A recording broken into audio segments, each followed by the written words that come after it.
বড় মঞ্চে বড় মানুষরা বড় কিছু করবে, এটাই স্বাভাবিক। মুশফিকুর রহমানের কাছ থেকে এটাই প্রত্যাশা ছিল।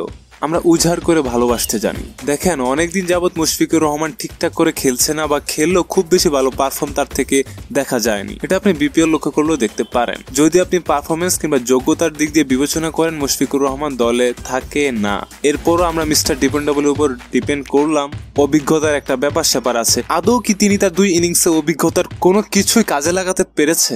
আদৌ কি তিনি আমাদের ভরসার জায়গায় টাচ করতে পেরেছে? দেখেন, তিনি যে চ্যাম্পিয়ন্স ট্রফিতে 2টা ইনিংস খেললো, তাতে কোনো দিক দিয়ে মনে হয়নি তিনি এদেশের একজন অভিজ্ঞ ক্রিকেটার। তার খেলায় মনে হচ্ছিল তিনি নতুন নতুন জাতীয় দলে চান্স পেয়েছে। ভুল ত্রুটি হতেই পারে, তার খেলা দেখে এরকমই মনে হচ্ছিল। তিনি 2টা ম্যাচে দায়িত্ব নির্ভর জায়গায় ব্যাটিং করতে নেমেছেন, তারপর তিনি সেই দায়িত্বটা নিয়ে কিছুই করতে পারেনি। হয়তোবা তিনি বেশি দায়িত্ব নিয়ে ফেলেছিল, তাই এমনটা হয়েছে। যাই হোক, সমস্যাটা আসলে কি, সবাই যখন একসাথে ভুল করবে তখন আপনি ভুলটাই কার ধরবেন? সবচেয়ে আফসোসের বিষয়টা কি জানেন ভাই? আপনি মাহমুদুল্লাহ রিয়াদকে কি দোষ দিবেন? মুশফিকুর রহমানকে কি দোষ দিবেন? তানজিদ তামিমকে কি দোষ দিবেন? সৌম্য সরকারকে কি দোষ দিবেন? আর আমাদের শান্তকেই বা কি দোষ দিবেন? মেহেদী হাসান মিরাজকে কি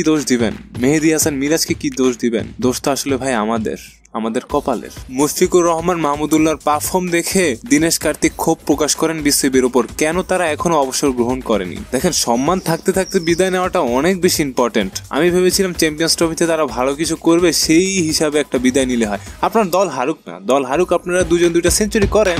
এত বড় একটা মঞ্চ যে ভালোভাবে বিদায় নেওয়া যায়, এভাবে বিদায় নেওয়াটা তো আরো অনেক লজ্জার। একজন অভিজ্ঞ মানুষের কাছ থেকে এগুলো একেবারেই অপ্রত্যাশিত। 30+ ইনিংস তো থাকার কথা। তবে যাই হোক, মুশফিকুর রহমান তার জীবনে এ দেশকে অনেক দিয়েছে, অনেকবার জিতিয়েছে, অনেকবার দলকে জেতার জন্য ভূমিকা পালন করেছে। আমরা তার উপর ডিপেন্ড করেছি এবং তার নামও দিয়েছি মিস্টার ডিপেন্ডেবল। এখন মনে হচ্ছে তার উপর আর ডিপেন্ড করা যাচ্ছে না। তবে দিন শেষে এটা বলতে হয়, মুশফিকুর রহমান একজন সৎ এবং ভালো মানুষ। কিন্তু আমরা কোনোভাবেই কিন্তু তার সততা কিংবা ভালো মানুষকে নিয়ে কথা বলছি না। তিনি ভালো মানুষ, ভালো প্লেয়ার একসময় ছিলেন, কিন্তু দলের যখন প্রয়োজন, তখন তিনি যখন দলে আছে, তার কি রান করার প্রয়োজন ছিল না?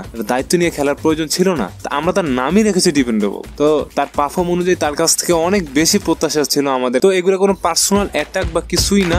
আপনি খারাপ করলে সমালোচনা হবে, ভালো করলে প্রশংসা হবে, এটাই স্বাভাবিক, এটাই মেনে নিতে হবে। দিন শেষে যে আমার দলটা যে এত বাজেভাবে চ্যাম্পিয়ন্স ট্রফি থেকে বিদায় নিল, বারবার বড় আসর থেকে এত বাজেভাবে বিদায় নিচ্ছে, আমরা কিন্তু মাঠে গিয়েও লজ্জা কম পাই না। বাংলাদেশের জার্সি গায়ে থাকলে এক প্রকার বুলিং এর শিকার হতে হয়। তো সেই জায়গা থেকে মাঠে যারা জার্সি পরে খেলছে, তাদেরও কিন্তু দায়বদ্ধতা থেকেই যায়। এর জন্য এই কথাগুলো বলা। তারপরে মুশফিকুর রহমানের কিছু কথা আমার কাছে অনেক ভালো লাগে। তিনি অনেক পরিশ্রম করে, অনেক ভোরবেলা উঠে পরিশ্রম করে বলে সাংবাদিকরা তাকে একটা প্রশ্ন করেছিলেন, মুশফিকুর রহমান কেন এত পরিশ্রম করে? তখন মুশফিকুর রহমান অনেকটা এরকম উত্তর দিয়েছিলেন, আমি কম পারি তো, এই জন্য পরিশ্রমটা একটু বেশিই করি। জানি না কি হবে, তবে আমার প্রত্যাশা ছিল বড় আসর থেকে বড় 2টা ইনিংস খেলে তারা বিদায় নিবে, এমনটা প্রত্যাশা ছিল। কিন্তু এখন যদি তারা বিদায় নেয়, এটা আসলে ওইরকম বড় বিদায় হবে না। খুবই বাজে একটা সমালোচনার সৃষ্টি হয়ে গেছে। যাই হোক, কি আর বলবো।